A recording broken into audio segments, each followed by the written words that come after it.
It was a typical evening in our middle-class neighborhood, but the hushed voices coming from the kitchen were anything but ordinary. As I passed by, the words my parents exchanged made me stop dead in my tracks. "It's just not feasible.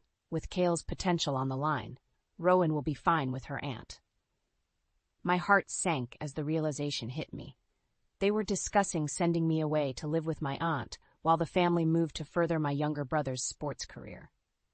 The sacrifices they were willing to make for Kale, at my expense, stung deeply. But what about my dreams? I wanted to scream, but the words never left my lips. Instead, I retreated to my room, a knot forming in my throat as I fought back tears of betrayal. The following days were a blur as my parents made the necessary arrangements. Their decision was final, and my protests fell on deaf ears. Kale's potential was their sole focus, leaving no room for my aspirations or desires. Within a week, I found myself in my aunt's modest apartment, surrounded by unfamiliar walls and a sense of displacement. While Aunt Marla tried her best to make me feel welcome, the ache of being cast aside lingered. As the weeks passed, the neglect I felt only intensified. Conversations were dominated by Kale's achievements, with Aunt Marla's dismissive comments like, "Just focus on your school, dear. Let's leave the spotlight for Kale."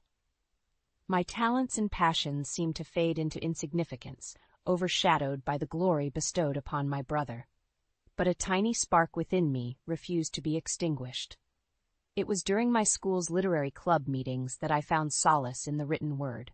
The rhythmic flow of sentences and the power of storytelling ignited a fire within me, a fire that would soon blaze into an inferno of defiance.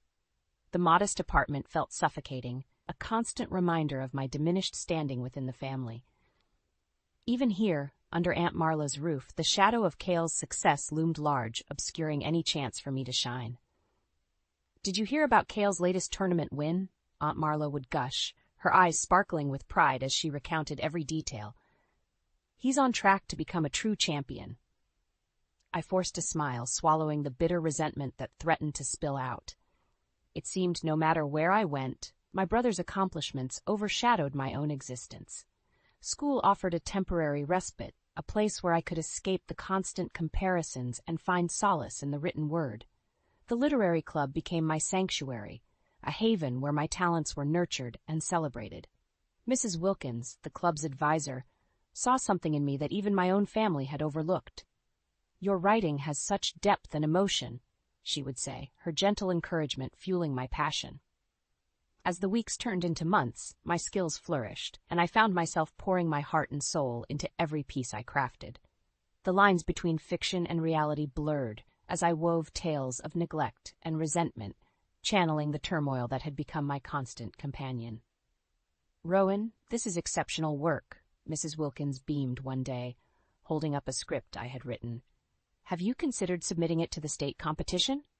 I hesitated, the familiar doubts creeping in.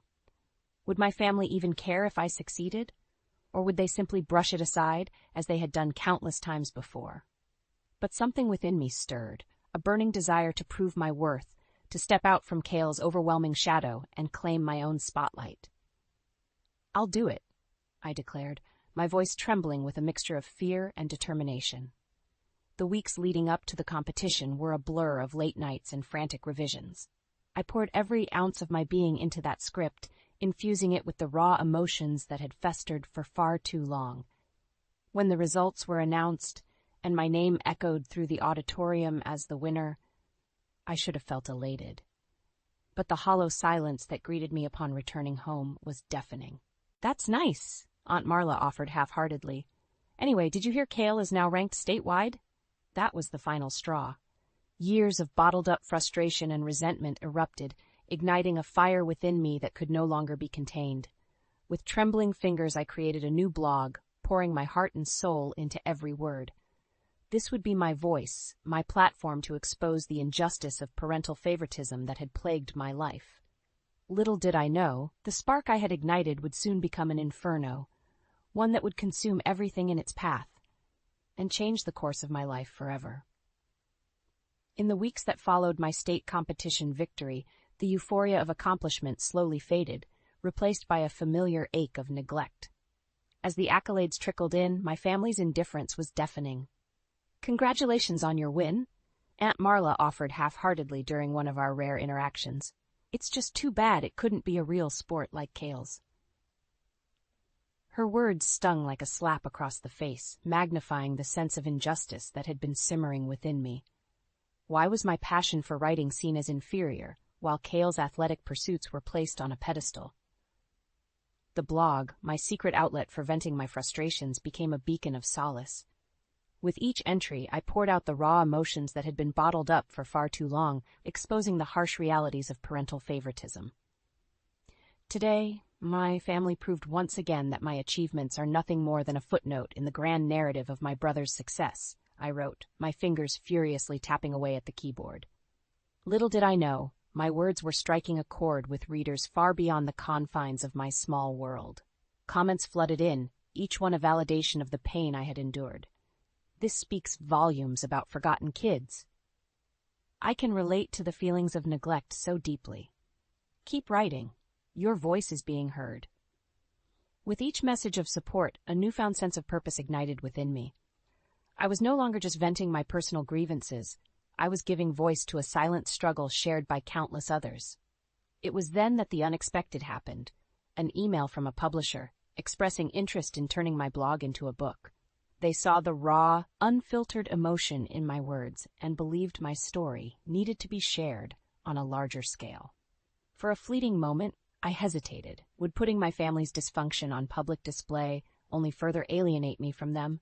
But the allure of finally being seen, of having my voice amplified, proved too strong to resist.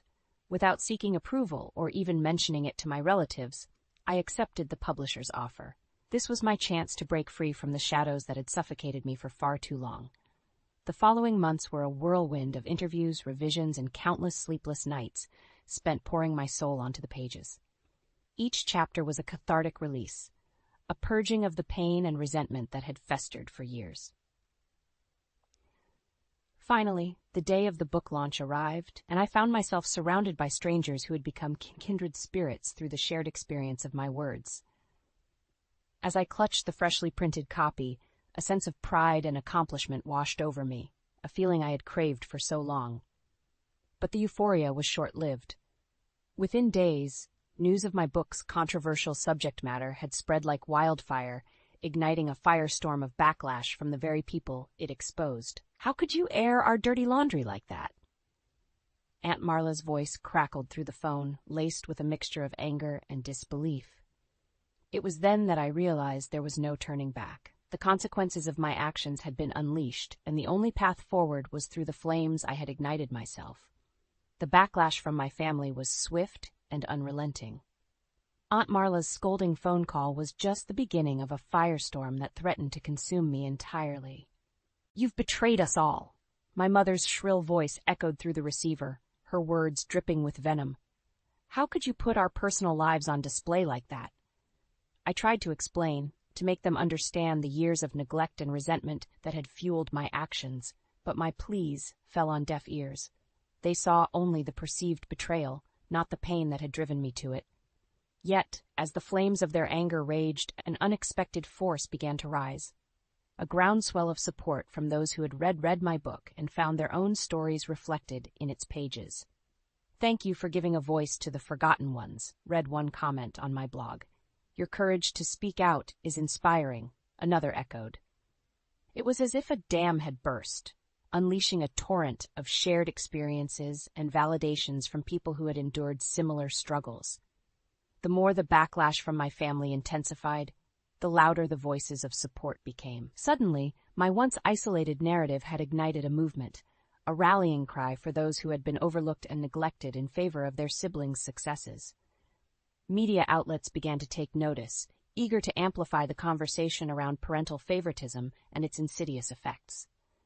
One by one, requests for interviews poured in, each offering a platform for me to share my story on a grander scale. At first, I hesitated, the fear of further alienating my family holding me back. But the echoes of those who had found solace in my words drowned out the doubts, fueling a newfound resolve within me. I accepted the interviews, my voice trembling at first, but growing stronger with each retelling of my experiences. The more I spoke, the more the walls of shame and self-doubt crumbled, replaced by a sense of purpose and validation. You've given a voice to so many who have suffered in silence. One interviewer remarked, her eyes glistening with empathy. As the media frenzy reached fever pitch, my family's efforts to silence me only fueled the flames further.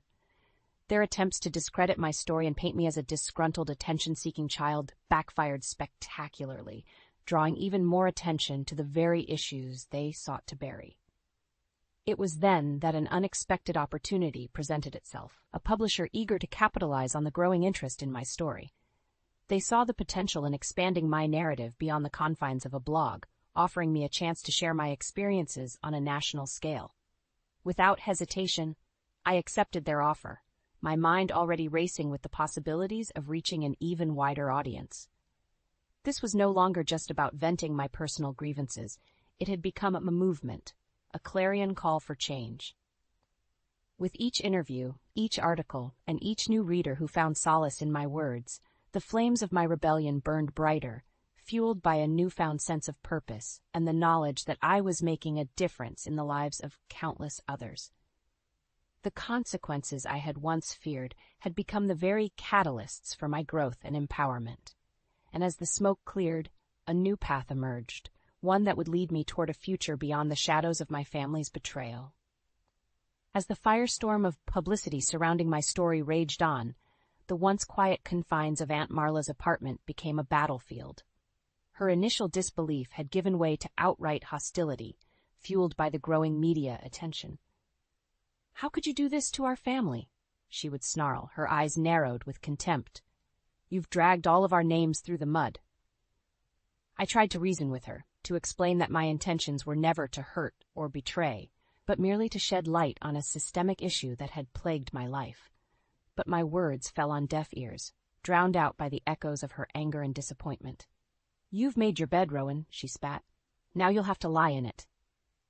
And lie in it I did, as the consequences of my actions began to unfold in ways I could never have anticipated. My family's efforts to discredit me only added fuel to the fire, drawing even more attention to the very issues they sought to bury. "This is the epitome of parental neglect," one commentator remarked during a televised panel discussion. "The fact that they're trying to silence her only proves her point." With each passing day, the narrative shifted, transforming me from a disgruntled, attention-seeking child into a symbol of resilience and determination. My voice, once muffled by the weight of familial expectations, had become a rallying cry for those who had endured similar struggles. Invitations to speak at events and conferences poured in, each one offering a platform to amplify my message and connect with others who had found solace in my words. With every public appearance, the flames of my rebellion burned brighter, fueled by the knowledge that I was making a tangible difference in people's lives. Yet, amidst the whirlwind of support and validation, the rift within my own family deepened. Aunt Marla's once welcoming home had become a battleground, with tension and resentment hanging thick in the air. "You've made things so much harder for all of us," she would hiss, her words laced with venom. "Is this what you wanted?" In those moments, I had to remind myself of the countless messages from strangers who had found solace in my story. The parents who had vowed to change their ways, the siblings who had found the courage to speak up. My actions had rippled far beyond the confines of my own experience, touching lives in ways I could never have imagined. And so I persisted, weathering the storm of familial backlash with a newfound resolve. Each scathing remark, each attempt to discredit me, only fueled my determination to keep pushing forward, to keep amplifying the voices of those who had been silenced for far too long. The consequences I had once feared had become the catalysts for change, propelling me onto a path that would lead me far beyond the shadows of my family's betrayal. And as I stepped into the spotlight, I vowed to wield its power not for personal gain, but as a beacon of hope for those still trapped in the darkness. Just when I thought the storm of familial backlash had reached its peak, a new twist emerged, one that threatened to unravel the fragile sense of purpose I had cultivated. It was a crisp autumn evening when the doorbell rang, shattering the tense silence that had enveloped Aunt Marla's apartment. With a weary sigh, she rose from her chair, her footsteps heavy with resignation. "Rowan, it's for you," she called out, her voice tinged with a mixture of apprehension and curiosity. I braced myself, steeling my nerves for yet another confrontation, another attempt to silence the truth I had so fiercely defended. But nothing could have prepared me for the sight that greeted me at the door. There, standing side by side, were my parents. The very people who had cast me aside in pursuit of my brother's success. Their expressions were a study in contrasts. My mother's face etched with a mixture of shame and defiance, while my father's eyes held a glimmer of what almost seemed like remorse. "Rowan," my mother began, her voice wavering ever so slightly, "we've been thinking a lot, and we want to bring you back home." For a moment I was rendered speechless, the weight of her words hanging heavy in the air. After everything that had transpired, after the public outcry and the bitter divide they had created, they now sought to welcome me back into the fold? Why? I managed to choke out, my eyes narrowing with suspicion. "What's changed?" It was my father who spoke next, his tone carrying a somberness I had never witnessed before. "Cale's been injured," he said, the words seeming to catch in his throat. "His career, his future, it's all in jeopardy now." Suddenly the pieces began to fall into place. Their sudden desire to reconcile wasn't born of genuine remorse or a newfound appreciation for my struggles. It was a calculated attempt to use my newfound platform and public sympathy to bolster their son's faltering prospects. "So that's it then?" I spat, my voice trembling with a mixture of fury and disbelief. "You only want me back because you need me to save Cale's career?" Aunt Marla, who had been silently observing the exchange, finally spoke up.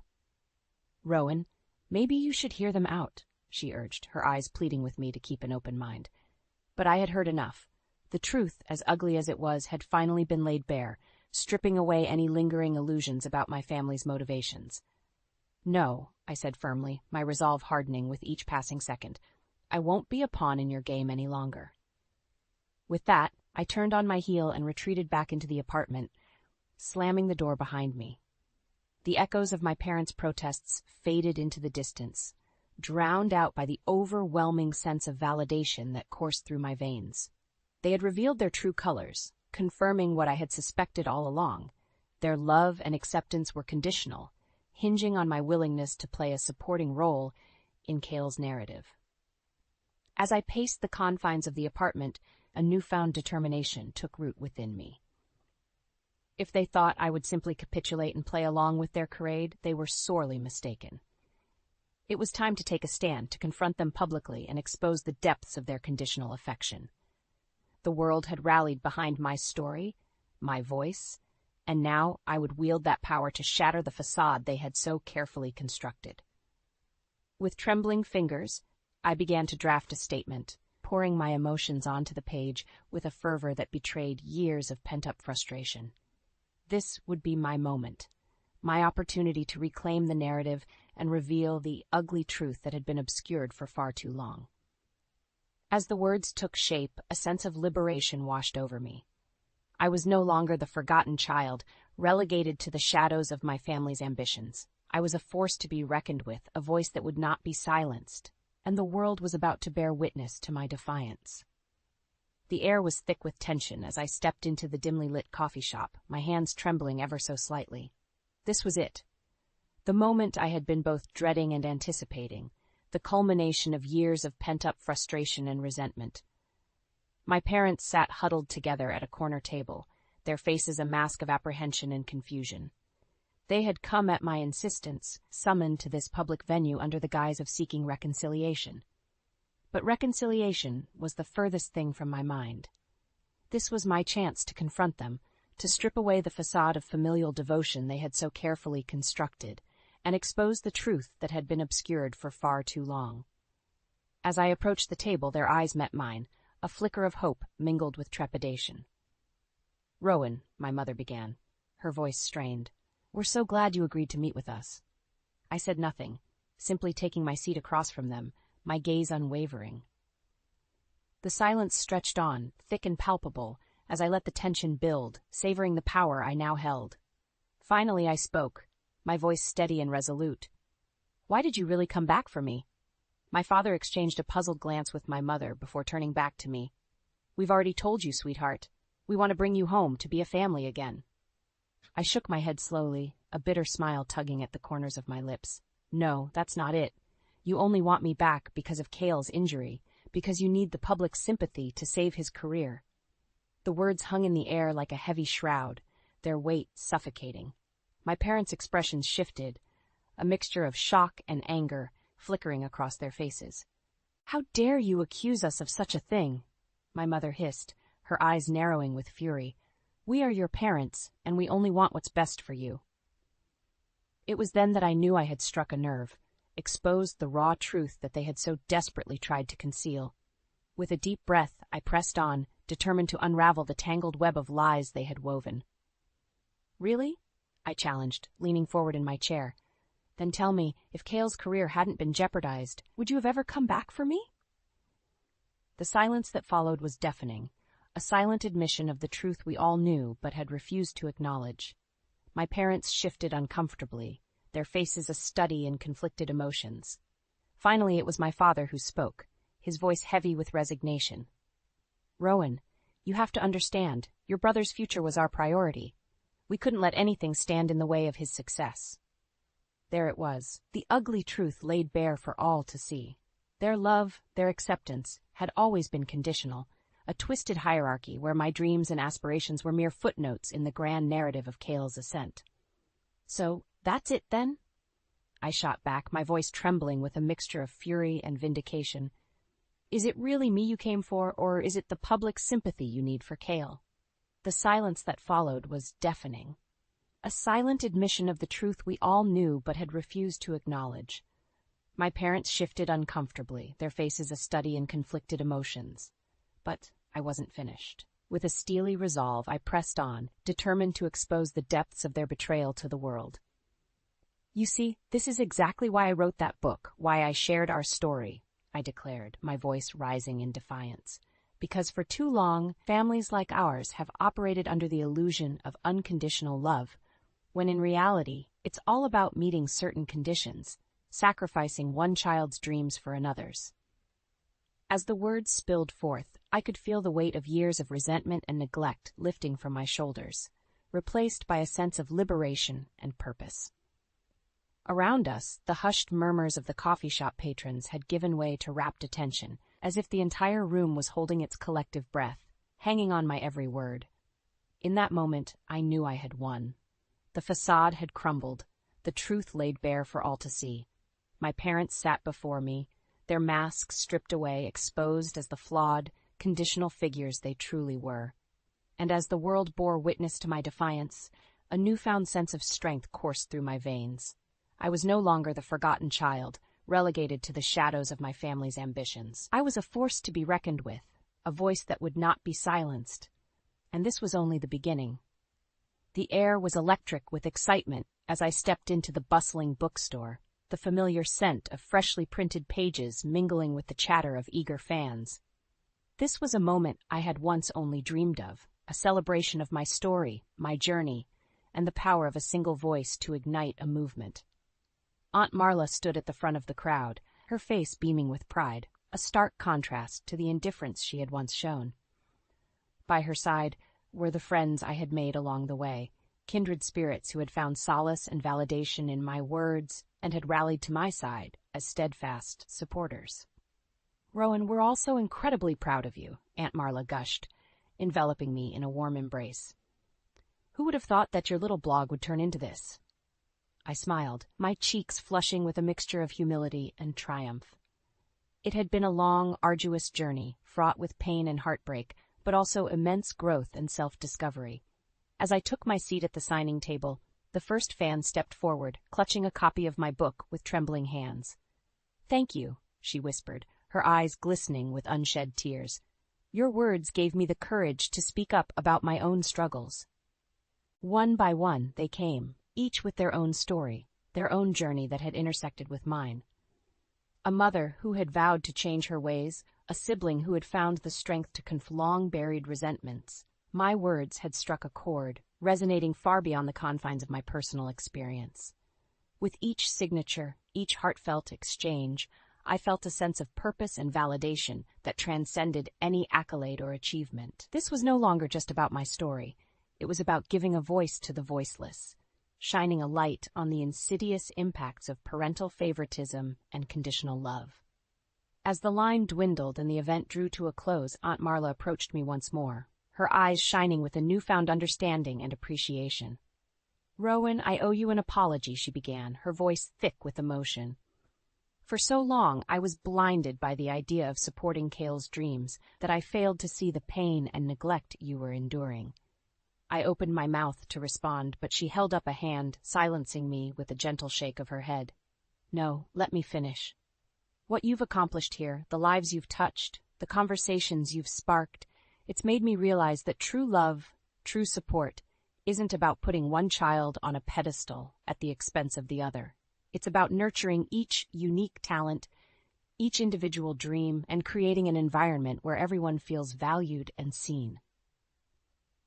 Her words washed over me like a soothing balm, healing wounds I hadn't even realized were still raw. To have the person who had once epitomized my family's conditional love now embracing the very ideals I had fought so hard to uphold was a victory beyond measure. As I looked around at the smiling faces of my newfound family, the friends, supporters, and kindred spirits who had rallied to my side, I knew that I had found something far more precious than any blood tie could offer. "You've made us all so proud, more than any sport or blog ever could," Aunt Marla continued, her voice thick with emotion. "And I promise, from this day forward, to be the kind of supportive presence you deserved all along." In that moment, I felt a sense of closure, a weight lifting from my shoulders that I hadn't even realized I'd been carrying. The resentment, the anger, the years of neglect, they no longer held the same power over me. As I embraced Aunt Marla, surrounded by the warmth and acceptance of my chosen family, I knew that I had already won. The consequences of my actions, once so feared, had become the catalysts for personal growth and societal change. And as I looked towards the future, I saw endless possibilities, a world where no child would ever have to endure the pain of conditional love, a world where every dream, every talent would be nurtured and celebrated. With a renewed sense of purpose and determination, I vowed to continue amplifying the voices of the overlooked, using my platform to inspire and empower others to stand up and demand the recognition they deserved. This was no longer just my story. It was a movement, a rallying cry for change that would echo far beyond the pages of a book. And as I stepped out into the world, my head held high, I knew that I was no longer the forgotten child, relegated to the shadows of someone else's ambitions. I was a force to be reckoned with, a voice that would not be silenced. And this was only the beginning.